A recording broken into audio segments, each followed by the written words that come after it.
Centimetre ആരമുള്ള ഈ ഗോളത്തെ അതേ ആരമുള്ള ഒരു വൃത്തസ്തൂപികയാക്കി മാറ്റുന്നു. അങ്ങനെയാണെങ്കിൽ വൃത്തസ്തൂപികയുടെ ഉന്നതി എത്ര?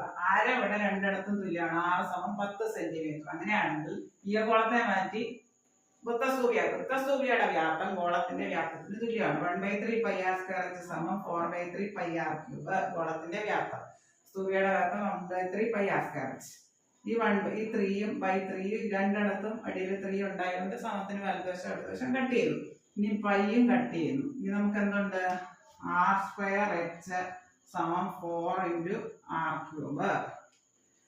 രണ്ടിന്റെ ആരം തുല്യമാണെന്ന് തന്നിട്ടുണ്ട്. അതായത് 10² h = 4 × 10³.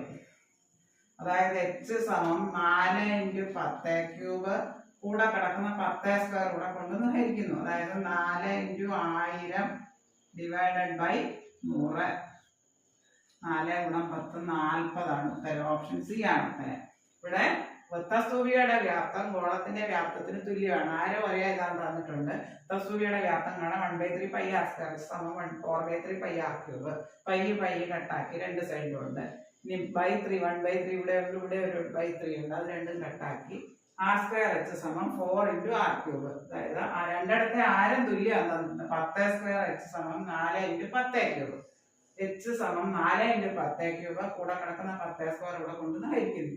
4 × 1000 / 100 40. ഓപ്ഷൻ സി ആണ്.